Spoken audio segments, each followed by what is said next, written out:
إن الحمد لله نحمده ونستعينه ونستغفره ونعوذ بالله من شرور أنفسنا ومن سيئات أعمالنا من يهده الله فلا مضل له ومن يضلل فلا هادي له وأشهد أن لا إله إلا الله وحده لا شريك له وأشهد أن محمدًا عبده ورسوله أما بعد فإن خير الحديث كتاب الله وخير الهدي هدي محمد صلى الله عليه وسلم وشر الأمور محدثاتها وكل محدثة بدعة وكل بدعة ضلالة وكل ضلالة في النار. أعوذ بالله السميع العليم من الشيطان الرجيم من همزه ونفخه ونفثه. يا أيها الذين آمنوا اتقوا الله حق تقاته ولا تموتن إلا وأنتم مسلمون. يا أيها الناس اتقوا ربكم الذي خلقكم من نفس واحدة وخلق منها زوجها وبث منهما رجالا كثيرا ونساء واتقوا الله الذي تساءلون به والأرحام إن الله كان عليكم رقيبا.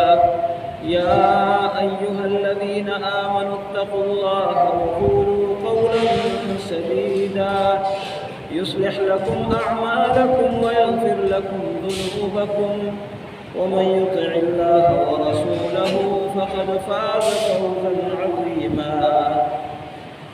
اللهم صل على محمد وعلى آل محمد كما صليت على إبراهيم وعلى آل إبراهيم إنك حميد مجيد. اللهم بارك على محمد وعلى آل محمد كما باركت على إبراهيم وعلى آل إبراهيم إنك حميد مجيد. بسم الله الرحمن الرحيم. إنا أنزلناه في ليلة القدر وما أدراك ما ليلة القدر. ليلة القدر خير من 1000 شهر. تنزل الملائكة والروح فيها بإذن ربهم من كل أمر. سلام هي حتى مطلع الفجر.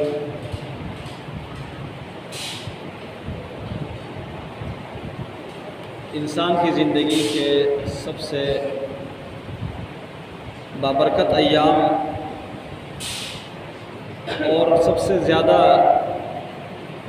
نیکی کمانے کا بہترین موقع رمضان المبارک کا مہینہ بڑی تیزی کے ساتھ گزر رہا ہے. آدھے سے زیادہ مہینہ گزر گیا اور بہت ہی جلدی کے ساتھ. اس مہینے کا تھوڑا سا حصہ باقی ہے اور جو باقی ہے یہ گزشتہ ایام سے زیادہ اہم اور زیادہ قیمتی ہے. گزرے ہوئے ایام میں اگر کمی کوتاہی رہی ہے تو ابھی بھی موقع ہے کہ انسان اپنی کمی کوتاہی کو پورا کر لے اور آئندہ ایام میں غفلت سے نکل کر کوتاہی سے بچتے ہوئے ان اوقات سے فائدہ اٹھائے. رب العالمین نے اپنے بندوں پر احسان کرتے ہوئے ان کی عبادت کو اور نیکی کے کام کو آسان بنانے کے لیے پورا ایک ماحول فراہم کیا ہے. دن کو روزہ، رات کو قیام، قرآن کریم کی تلاوت، پھر سخاوت کا مہینہ، ہمدردی اور خیرخواہی کا بہترین سیزن. اور اس مہینے میں انسان کا بڑا دشمن شیطان اس کو باندھ دیا گیا اللہ رب العالمین کی طرف سے نیکی کے لیے راستے آسان ہو گئے، پھر بھی اگر ہم نے کوتاہی کی اور یہ دن ہم نے ضائع کیے تو یہ ہماری بڑی محرومی اور بڑی بدبختی ہوگی۔ لیکن جو دن باقی ہیں ان دنوں میں مزید ہمیں کوشش کرنی چاہیے اور اپنے غفلت کو چھوڑ کر، اپنے آرام کو چھوڑ کر، اپنے آپ کو رب کی عبادت میں لگا کر تکا کر اس رب العالمین کی رحمتوں کا حقدار بننا چاہیے، کیونکہ یہ جو آخری 10 دن ہے اس مہینے کے، جو 1-2 دن بعد شروع ہونے والے ہیں، ان دنوں کے حوالے سے رسول اللہ صلی اللہ علیہ وسلم کا معمول رمضان کے عام دنوں سے ہٹ کر ہوتا تھا۔ عائشہ صدیقہ رضی اللہ عنہا بیان کرتی ہے، کان رسول اللہ صلی اللہ علیہ وسلم اذا دخل العشر الاواخر من رمضان، جب رسول اللہ صلی اللہ علیہ وسلم پر رمضان کے آخری 10 دن، آخری 10 راتیں داخل ہو جاتی، آپ کا معمول کیا تھا؟ شد مئزرہ واحیا لیلہ وایقظ اہلہ، آپ صلی اللہ علیہ وسلم اپنے تہبند کو کس لیتے، رات کو جاگ کر رہتے اور گھر والوں کو بھی جگا دیتے۔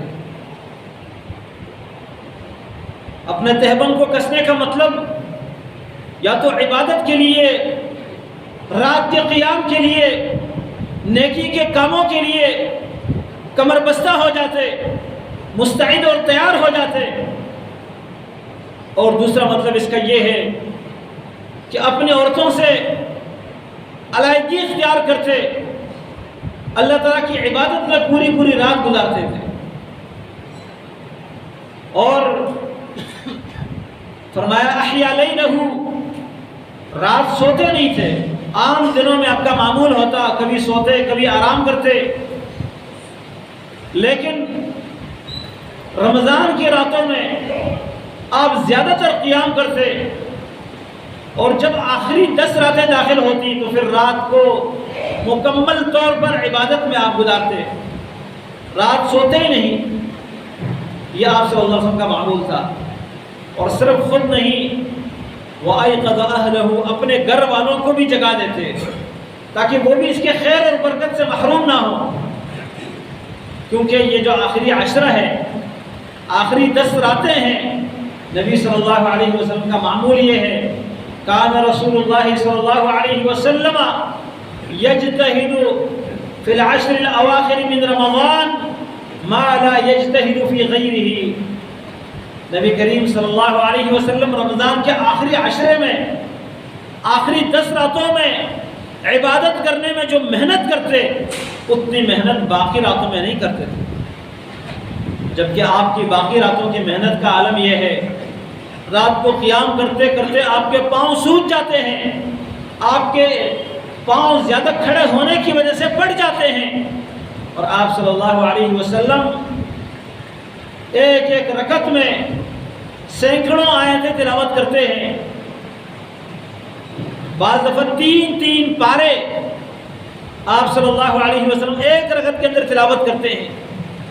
لیکن رات کے یہ رمضان کے آخری راتوں میں آپ کا معمول اس سے بھی آگے ہوتا، اس سے بھی زیادہ محنت کرتے، کیونکہ یہ ضائع کرنے والی راتیں نہیں ہیں۔ ان راتوں کی خیر اور برکت سے جو محروم ہو گیا، رسول اللہ صلی اللہ علیہ وسلم فرماتے ہیں ان 10 راتوں میں، اس رمضان کے مہینے میں ایک رات ہے 1000 مہینوں سے بہتر، جو اس کے خیر سے محروم ہوا فقد حرم، یقیناً یہ بڑا ہی محروم ہے، بڑا بدنصیب ہے۔ آج رمضان کے شروع میں ہم نے دیکھا مسجدوں میں لوگوں کا رش، فرائض میں، تراویح میں، قرآن پڑھنے والوں کا مسجدوں میں رش، لیکن جیسے جیسے رمضان کے دن گزرتے گئے مسجدوں کی رونق ختم ہو گئی اور بازاروں کا جو ہے رش بڑھ گیا اور وہاں رونق لگ گئی، بازار سج گئے، مسجدیں خالی ہو گئی، اور پھر جیسے ہی عید قریب آتی ہے تو ہماری راتیں بازاروں میں گزر جاتی ہیں، بازاروں میں گھومتے پھرتے، خریداری کرتے، ٹائم پاس کرتے، سحری کے وقت گھر آ جاتے ہیں۔ یہ انتہائی بدبختی کی بات ہے، بدنصیبی کی بات ہے، اور اس سے بڑھ کر بدنصیبی یہ ہے کہ ان قیمتی راتوں کو کرکٹ کھیلتے، میچ دیکھتے، مختلف قسم کے بیہودہ پروگرام ٹی وی چینلز کے اوپر دیکھتے ہوئے اپنی راتیں گزار دی جائے، ٹائم ضائع کیا جائے، اور جو ہمارے دین کے دشمن ہے، ہماری آخرت کو برباد کرنا چاہتے ہیں، وہ ایسے ایسے تسلسل سے پروگرام چلاتے ہیں رات کے اوقات میں، تراویح کے اوقات میں، جن کو دیکھنے کے لیے لوگ بڑے بےتاب ہوتے ہیں کہ جی بھی فلاں ڈرامے کا فلاں سیریل چل رہا ہے، اس میں لگ جاتے ہیں۔ کبھی تو دین کے نام پہ ٹی وی چینل کے اوپر مختلف قسم کے بیہودہ پروگرام اور ٹائم پاس کرنے کے آلات لوگوں کو فراہم کیے جاتے ہیں۔ یہ ایک شیطانی حربہ ہے۔ اس مہینے میں نازل ہونے والی رب کی عظیم کتاب، دلوں کا علاج، جسمانی اور روحانی بیماریوں کا حل، دل کو سیدھا کرنے والی کتاب، امت کو ہدایت کا راستہ بتانے والی کتاب، گھروں کے اندر خیر اور برکت کے نزول کا باعث کلام، اس قرآن کو ہم چھوڑ کر کہیں اور ٹائم پاس کرنے کے لیے جائیں، یہ بڑی بدبختی ہے۔ اللہ تبارک و تعالیٰ نے اس قرآن کریم کو جس رات میں اتارا، اس رات کے متعلق اللہ نے فرمایا اِنَّا أَنزَلْنَاهُ فِي لَيْلَةِ الْقَدْرِ، یقیناً ہم نے اس قرآن کو قدر والی رات میں اتارا۔ قدر، عزت، احترام، ایسی رات ہے جو احترام کی رات ہے۔ سورۃ الدخان میں اللہ نے فرمایا اِنَّا أَنزَلْنَاهُ فِي لَيْلَةٍ مُبَارَكَةٍ، ہم نے اس قرآن کو برکت کی رات میں اتارا، برکت والی رات۔ ایسی رات ہے، فرمایا وَمَا أَدْرَاكَ مَا لَيْلَةُ الْقَدْرِ، آپ کیا جانیں کہ لیلۃ القدر کیا ہے، اس کی قدر آپ کیا جانیں، اس کا مقام آپ کو کیا معلوم؟ یہ سوال اس کی اہمیت کو مزید واضح کرنے کے لیے کہ اس کی قدر، اس کے احترام اور اس کی اہمیت آپ کو معلوم ہونی چاہیے۔ وہ کیا ہے؟ فرمایا لیلۃ القدر خیر من الف شہر، یہ قدر کی رات 1000 مہینوں سے بہتر ہے۔ 1000 مہینے، ہم میں سے کسی کی عمر نہیں ہوگی، ہم میں سے کسی کی عمر 1000 مہینے نہیں ہوگی،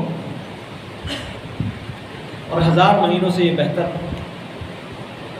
جو ہماری پوری زندگی سے بہتر ایک رات، اس میں نماز پڑھے تو وہ نماز 1000 مہینوں کے نماز سے بہتر، اس میں صدقہ کرے تو وہ صدقہ 1000 مہینوں کے صدقے سے بہتر، اس میں قرآن کی تلاوت کرے وہ قرآن کی تلاوت 1000 مہینوں کی تلاوت سے بہتر، اس میں کوئی بھی نیکی کا کام کرے وہ 1000 مہینوں کی نیکیوں سے بہتر۔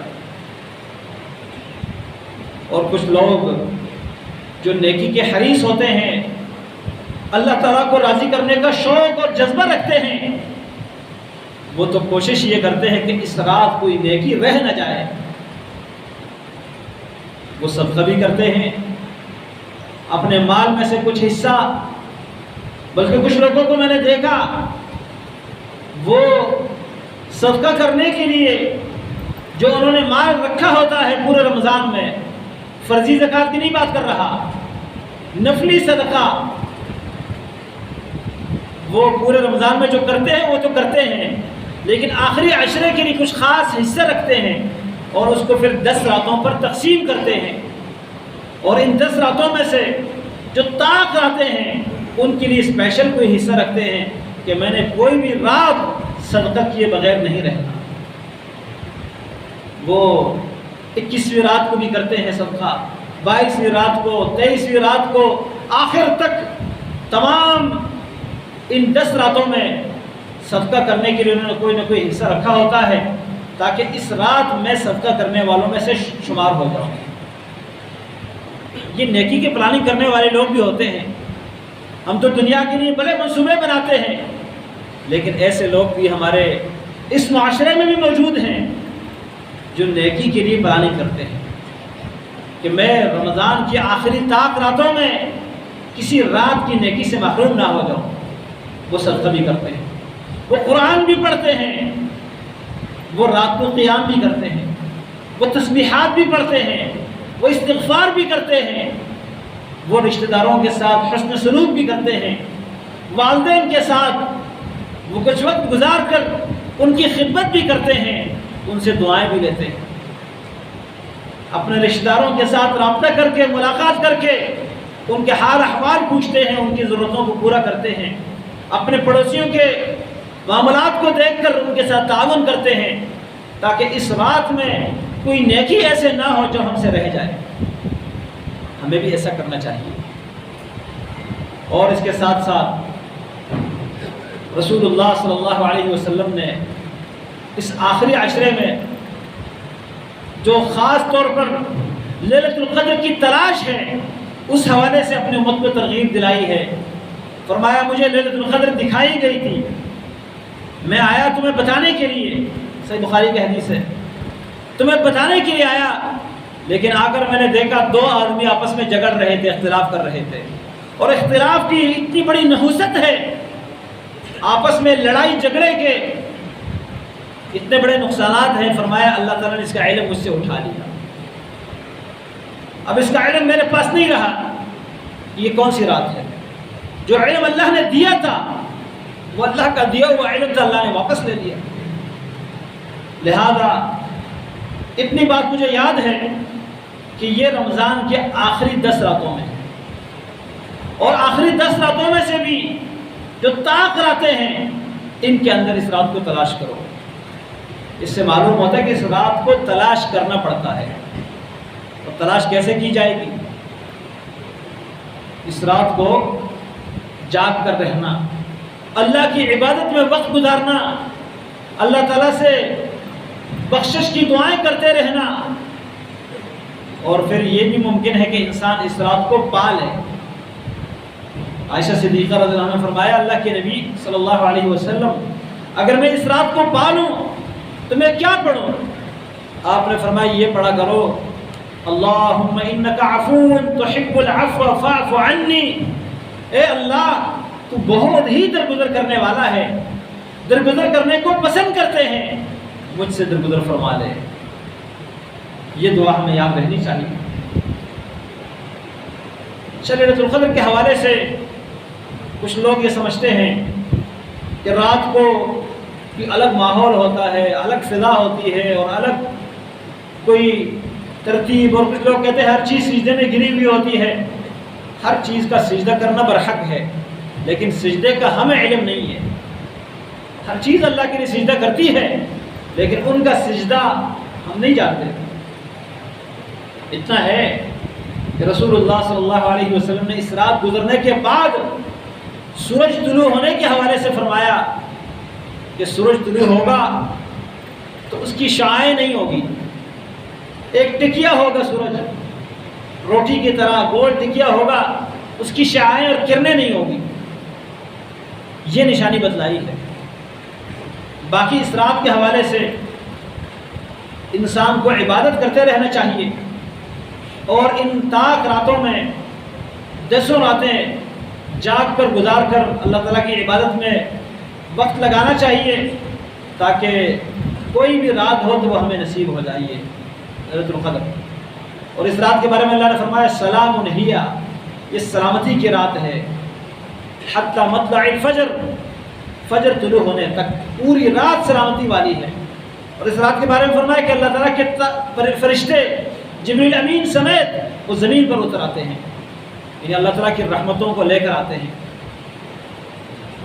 تو اس رات کے تلاش میں نبی کریم صلی اللہ علیہ وسلم اعتکاف کیا کرتے تھے۔ صحیح بخاری کی حدیث ہے کان رسول اللہ صلی اللہ علیہ وسلم یعتکف العشر الاواخر من رمضان حتی توفاہ اللہ ثم اعتکف ازواجہ من بعدہ. نبی کریم صلی اللہ علیہ وسلم رمضان کے آخری عشرے کا اعتکاف کیا کرتے تھے یہاں تک کہ اللہ تعالیٰ نے آپ کو فوت کر دیا. حتی توفاہ اللہ, اللہ نے آپ کی روح کو قبض کر لیا. وفات تک آپ صلی اللہ علیہ وسلم اس رمضان کی آخری راتوں کو اعتکاف کیا کرتے تھے. لیکن آپ کے جانے کے بعد کیا رہا؟ فرمایا ثم اعتکفت ازواجہ من بعدہ, پھر نبی علیہ السلام کے بعد آپ کی ازواج مطہرات بھی اس کا اعتکاف کرتی تھی رمضان کی آخری راتوں کا. اور اعتکاف کہاں ہونا چاہیے؟ اللہ تعالیٰ فرماتے ہیں وَلَا تُبَاشِرُوهُنَّ وَأَنْتُمْ عَاكِفُونَ فِي الْمَسَاجِدِ, اپنے عورتوں سے ہم بستری نہ کرو اس حال میں کہ تم مسجدوں میں اعتکاف کیے ہوئے ہو. اعتکاف کی جگہ مسجد ہے, مسجد میں اعتکاف ہونا چاہیے. خواتین کے لیے بھی مسجدوں کے اندر فتنے سے محفوظ باپردہ انتظام ہونا چاہیے. اللہ تعالیٰ کے سب سے بڑے اور اہم گھر بیت اللہ شریف کے اندر خواتین کے لیے نماز کی گنجائش ہے, اعتکاف کی گنجائش ہے. مسجد نبوی کے اندر اللہ کے نبی کے مسجد میں ہے, تو ہماری مسجدوں میں کیوں نہیں ہونا چاہیے؟ ہمارے بازاروں میں عورتوں کی جانے کی گنجائش ہے, تعلیمی اداروں میں ہے, تمام تر سرکاری محکموں میں ہے, اور جو اللہ کا گھر ہے وہاں پر خواتین کے آنے کی گنجائش نہیں. یہ خواتین اتنے محروم ہیں. ٹھیک ہے خواتین شرعی آداب کے اندر, شرعی پردے کے اندر, خوشبو لگائے بغیر, میک اپ کیے بغیر, انتہائی سادگی کے ساتھ باپردہ جا کر مردوں سے الگ ہو کر وہ اللہ تعالیٰ کی عبادت میں مصروف رہے. ان کے لیے الگ جگہ کا انتظام ہو تاکہ فتنے سے محفوظ رہے. لیکن مساجد کو صرف مردوں کے لیے خاص کرنا, اس میں عورتوں کو کوئی حق نہ دینا, یہ خواتین کے ساتھ بڑی زیادتی ہے جو ہمارے معاشرے میں ہو رہی ہے. اور پھر خواتین کو مجبور کرتے ہیں کہ گھر میں بیٹھ کر اعتکاف کریں. اللہ نے مسجد کے لیے, اللہ نے اعتکاف کے لیے جگہ ذکر کی قرآن میں مسجد, وَأَنْتُمْ عَاكِفُونَ فِي الْمَسَاجِدِ. اور عائشہ صدیقہ رضی اللہ عنہا فرماتی ہے لَا اعتکاف إِلَّا فِي مَسْجِدٍ جَامِعٍ, جامع مسجد کے علاوہ اعتکاف ہوتا نہیں ہے. اعتکاف کے دوران مسجد سے نکل جانا بغیر ضرورت کے یہ جائز نہیں ہے. ہاں ضرورت کے لیے, جیسے نبی علیہ السلام کے زمانے میں مسجد میں قضاء حاجت کی جگہ نہیں تھی, قضاء حاجت کے لیے لوگ باہر جاتے تھے, گھروں میں جاتے تھے, نہانے کے لیے اگر ضرورت پڑے, کسی اور ایسی حاجت کے لیے, کھانا وغیرہ لینے کے لیے کوئی اور لانے والا نہ ہو, تو ایسی ضرورت کے لیے انسان مسجد سے نکل سکتا ہے. باقی کسی بیمار کی عیادت کے لیے جانا, جنازے کے پیچھے جانا, یا کسی اور کام کے لیے جانا, نوکری وغیرہ کے لیے جانا, یہ جائز نہیں ہے. عائشہ صدیقہ رضی اللہ عنہا فرماتی ہے کہ ان کے بارے میں آتا ہے کہ جب وہ گھر جاتی تھی قضاء حاجت کے لیے اور گھر کا کوئی شخص بیمار ہوتا تو چلتے چلتے قدم روکے بغیر ان سے حال احوال پوچھ لیتی تھی. عیادت کے لیے جا کر رک جانا یہ جائز نہیں. اسی طرح مسجد کے اندر اعتکاف کرنے والا شخص اپنے اوقات کو اللہ تعالیٰ کی عبادت میں, کثرت کے ساتھ تلاوت کرنے میں, نماز پڑھنے میں, ذکر اذکار کرنے میں, علم سیکھنے میں گزارے. تنہائی میں بیٹھ کر اپنے گناہوں پر روئے, اللہ سے معافی مانگے. باتیں کرنا, موبائل پر فیس بک اور دیگر سوشل میڈیا کے پروگراموں پر ٹائم ضائع کرنا یا لوگوں کے ساتھ بات چیت کرنا. ہمارے ہاں تو یہ ہوتا ہے کہ جو اعتکاف بیٹھا ہوا شخص ہوتا ہے, دوست احباب آ کے اس کو ملتے ہیں اور پوری رات اس کے پاس بیٹھے ہوتے ہیں, کھانے پینے کی محفلیں چل رہی ہوتی ہیں. ایک اپنے ساتھ کھانا لے آتا ہے, دوسرا اپنے ساتھ جوسز لے آتے ہیں, تیسرا آئس کریم لے آتے ہیں, اور پوری مسجدوں میں ہماری یہ حالت ہوتی ہے. اعتکاف کا مطلب یہ ہے اپنے آپ کو رو کے رکھنا, محبوس رکھنا, اللہ کی عبادت کے لیے کنارہ کش ہو جانا.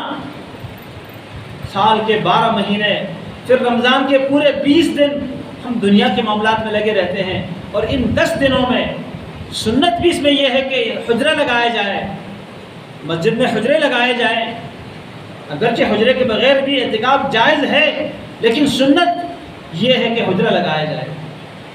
حجرہ لگانا شرط نہیں ہے اعتکاف کے لیے، لیکن سنت ضرور ہے، اور اس کا فائدہ یہ ہے کہ انسان کو اس قبر کی تنہائی کا احساس ہو، اللہ کے سامنے اکیلے جا کر حساب دینے کا احساس ہو، اور اس تنگ سی جگہ کے اندر رہ کر اس کو یہ احساس ہو کہ میں نے تنگ سی قبر کے اندر رہنا ہے، وہاں پر یہ میرا عمل کام آئے گا۔ لوگوں سے الگ تلگ ہو کر وہ اللہ تعالیٰ کے ساتھ اپنا رابطہ قائم کرے۔ اسی طرح ان 10 راتوں کے ساتھ جس بات کا تعلق ہے خصوصی طور پر وہ یہ ہے کہ اس رمضان کے آخر میں فطرہ اللہ نے مسلمانوں پر فرض کیا ہے۔ یہاں پر ایک بات کی وضاحت انتہائی ضروری سمجھتا ہوں۔ کچھ لوگ فطرے کو صدقہ رمضان سمجھتے ہیں، زکوٰۃ رمضان سمجھتے ہیں، رمضان کے شروع سے ہی فطرہ ادا کر لیتے ہیں، 20ویں تاریخ سے پہلے 20ویں کے بعد، درمیان میں۔ ایسا نہیں۔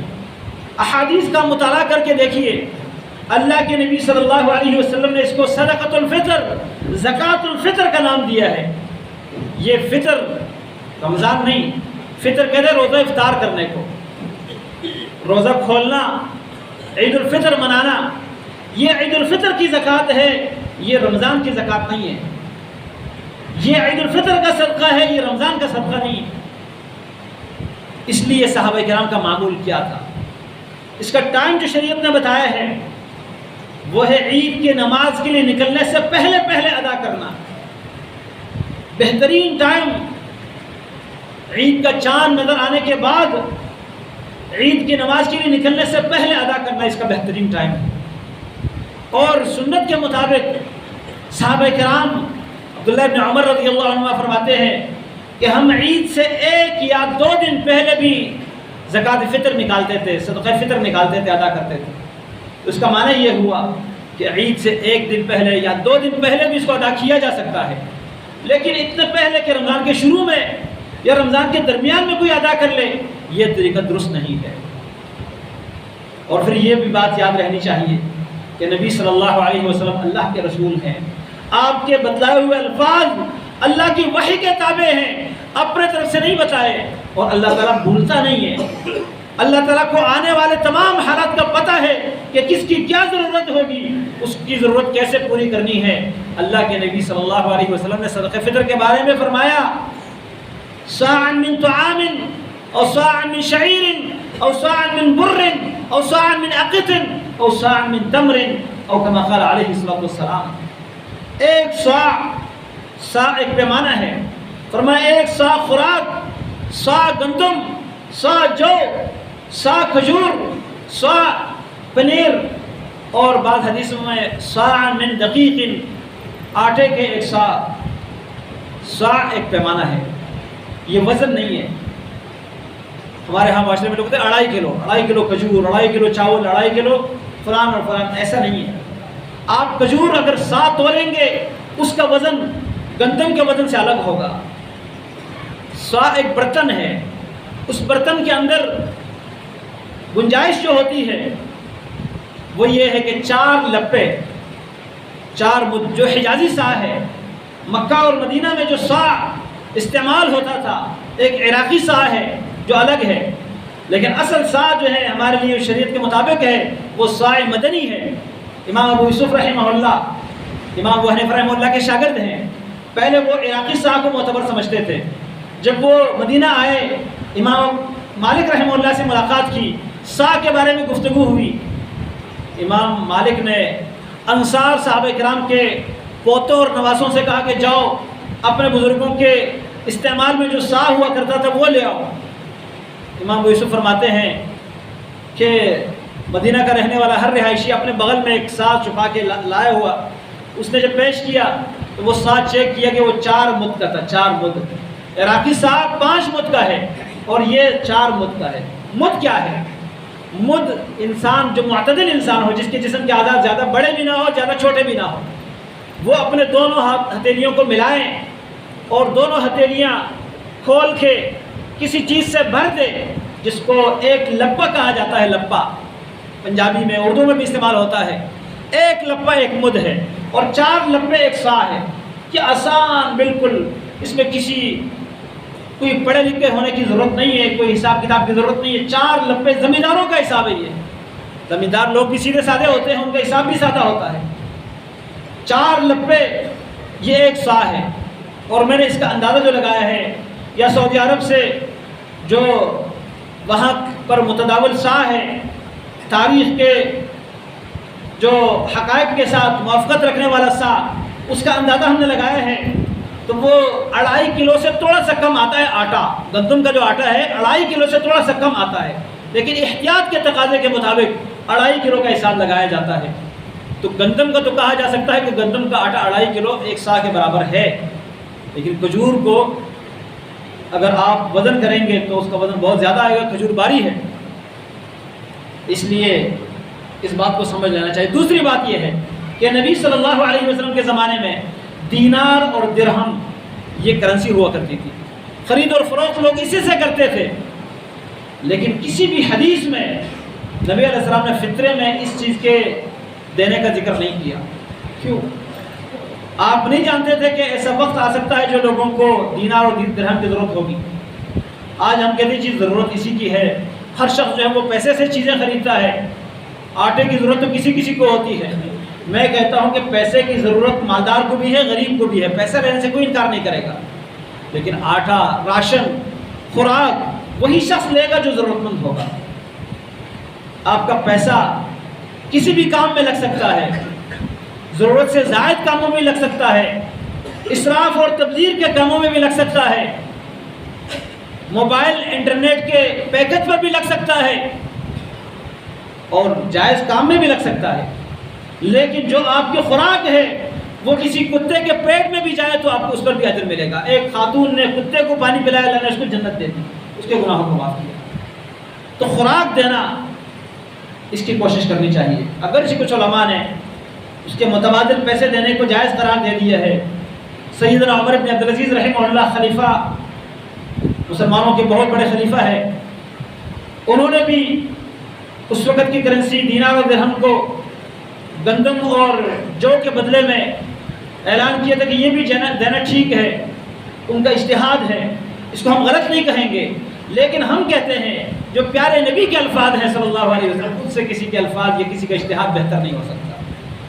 اس لیے ہمیں اللہ کے نبی صلی اللہ علیہ وسلم کی سنت کے مطابق جو ہم کھاتے ہیں، اچھا یہاں پر میں نے یہ چیز بھی دیکھی ہے، بعض مسجدوں میں بینر آویزان کیے ہوتے ہیں کہ جی کھجور جو سکری کھجور ہے، جو مبروم ہے، اور جو امبر ہے، جو عجوہ ہے، اس کا یہ ریٹ ہے، پتہ نہیں کتنے پیسے لگائے ہوئے ہوتے ہیں۔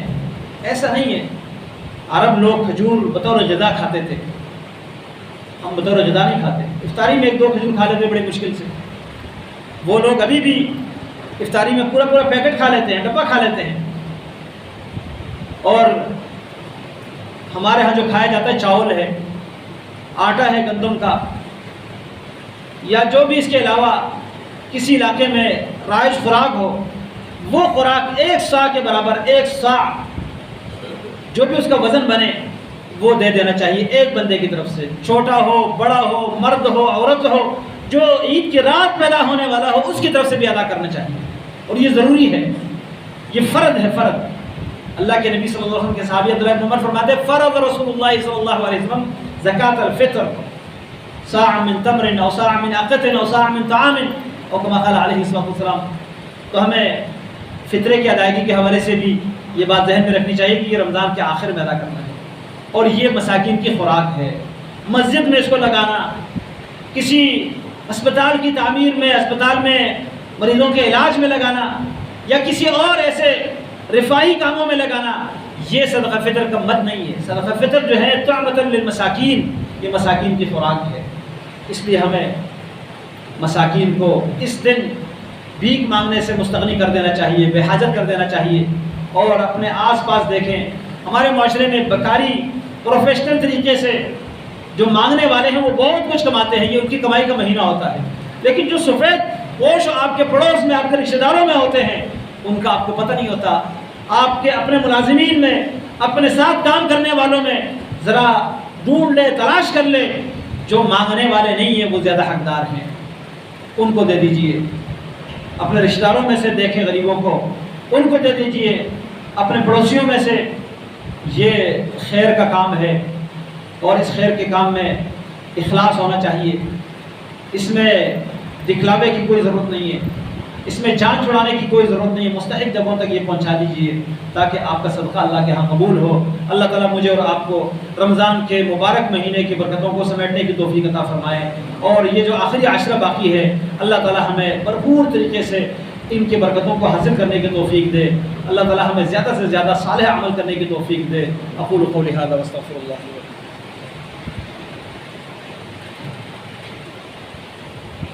إن الحمد لله نحمده ونستعينه ونستغفره ونعوذ بالله من شرور أنفسنا ومن سيئات أعمالنا، من يهده الله فلا مضل له ومن يضلل فلا هادي له، وأشهد أن لا إله إلا الله وحده لا شريك له، وأشهد أن محمدا عبده ورسوله۔ رمضان جیسے میں ذکر کر رہا تھا بڑی تیزی کے ساتھ گزر رہا ہے، اور اگر ہم نے غفلت کر لی ہے تو یہ ہماری بڑی بدبختی اور بدنصیبی ہے، لیکن جو دن باقی ہے ابھی ان دنوں میں ہمیں جاگ کر غفلت سے نکل کر اللہ تعالیٰ سے اپنا رابطہ مضبوط کر لینا چاہیے۔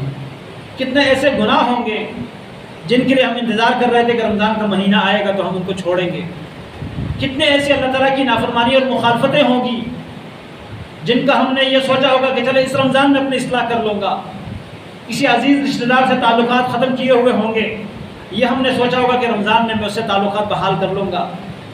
میں اپنی کوتاہیوں کا جائزہ اگر ابھی تک نہ لے سکا تو یہ جو دن باقی ہے ان میں مجھے اپنے کوتاہیوں کا جائزہ لینا چاہیے، اپنے گناہوں کی لسٹ اپنے سامنے رکھنی چاہیے، اور اپنے رب سے اپنے گناہوں کی معافی مانگنی چاہیے۔ وہ رب بڑا کریم ہے، بڑا ہی بخشنے والا ہے، اور یہ دعا جو اللہ کے نبی صلی اللہ علیہ وسلم نے بتلائی ہے، اللہم انک عفو، اے اللہ تو بڑا ہی درگزر کرنے والا ہے، تحب العفو، درگزر کو بہت پسند کرتا ہے، فاعف عنی، مجھ سے درگزر فرما دے۔ میں اپنے رب سے بھی درگزر مانگ لوں، اور اپنے حق میں جس سے کوئی کوتاہی ہوئی ہے میں اس سے بھی درگزر کر لوں، کیونکہ وہ درگزر کو بڑا پسند کرتا ہے، تو میں بھی اس کا پسندیدہ بن جاؤں، اس کے پسند کا کام کروں۔ اس لیے اپنے گناہوں کی توبہ کرنی چاہیے، اپنی اصلاح کرنی چاہیے۔ رمضان گزر جائے اور ہماری اصلاح نہ ہو سکے، گناہوں سے اپنے دامن کو نہ چھڑا سکے، اپنے آپ کو صاف نہ کر سکے، نامہ اعمال کو نہ دلوا سکے، تو یہ ہماری بڑی بدبختی ہوگی۔ ہمیں اللہ تعالیٰ بدبختیوں سے بچائے۔ اللہ رب العالمین ہم سب کے ایمان کی حفاظت فرمائے، اور اخلاص کے ساتھ دعا کیجیے۔ فلسطین میں جو ہمارے مسلمان بہن بھائی مظلوم پس رہے ہیں، ظلم ہو رہا ہے ان پر، یا اللہ تیرے سوا ان کا کوئی آسرا نہیں، یا اللہ تیرے سوا ان کی مدد کرنے والا ہمیں کوئی نظر نہیں آتا، یا اللہ ہم بڑے بے بس ہیں، خود کچھ کر نہیں سکتے، یا اللہ ہم اپنے حکمرانوں کی بے بسی، اپنوں اور پرایوں کی جو بے بسی ہے اس کا شکوہ تجھ سے کرتے ہیں، یا اللہ تیرے سامنے اپنا شکوہ پیش کرتے ہیں، تیرے علاوہ کوئی ہمارا شکوہ سننے والا نہیں ہے۔ یا اللہ ان کی مدد فرما، یا اللہ فلسطین کے مسلمانوں کی مدد فرما، یا اللہ فلسطین کے مسلمانوں کو ظلم سے نجات عطا فرما، یا اللہ ان کے شہداء کو اپنے دربار میں قبول فرما، ان کے زخمیوں کو، ان کے بیماروں کو شفا کاملہ عاجلہ عطا فرما، یا اللہ جو بے گھر ہو چکے ہیں ان کے رہائش کا بہترین بندوبست فرما دے، یا اللہ ان کے ملک میں امن نافذ کر دے، یا اللہ ان کو فتح عطا فرما دے، یا اللہ ظالموں کے ظلم سے ان کو نجات دے دے، یا اللہ ظالموں کو اپنے عذاب کے لپیٹ میں لے لے، یا اللہ یہود اور نصارہ کو اپنے عذاب کے لپیٹ میں لے لے، یا اللہ جو بھی ظلم کرنے والا ظالم ہے، کافر ہے، یا اللہ اس کو اپنے پکڑ میں لے لے، اپنے گرفت میں لے لے، یا اللہ تجھے وہ بے بس نہیں کر سکتے، تو کسی کے سامنے بے بس نہیں ہو سکتا، یا اللہ تو اپنی قدرت کی نشانیاں دکھا دے، یا اللہ ان ظالموں کے ہلاکت میں اپنی قدرت کی نشانیاں دکھا دے، یا اللہ مسلمانوں کے سینے ٹھنڈے کر دے ان کافروں کی ہلاکت کے ساتھ اور مسلمانوں کی مدد کے ساتھ، یا اللہ ہم سب کو توفیق عطا فرما دے کہ ہم تجھ سے ڈرنے والے بنے، تیرے گناہوں سے نافرمانیوں سے بچنے والے بنے، تیری اطاعت کرنے والے بنے، تیری کتاب سے محبت کرنے والے بنے، یا اللہ ہم سب کی اصلاح فرما دے، ہمارے گناہوں کو معاف کر دے، یا اللہ ہماری توبہ کو قبول فرما دے، ہمیں سچی توبہ کرنے کی توفیق عطا فرما دے۔ ربنا ظلمنا انفسنا وان لم تغفر لنا وترحمنا لنكونن من الخاسرين، ربنا آتنا في الدنيا حسنة وفي الآخرة حسنة وقنا عذاب النار، وصل اللهم وسلم على عبدك ونبيك محمد وعلى آله وأصحابه أجمعين برحمتك يا أرحم الراحمين۔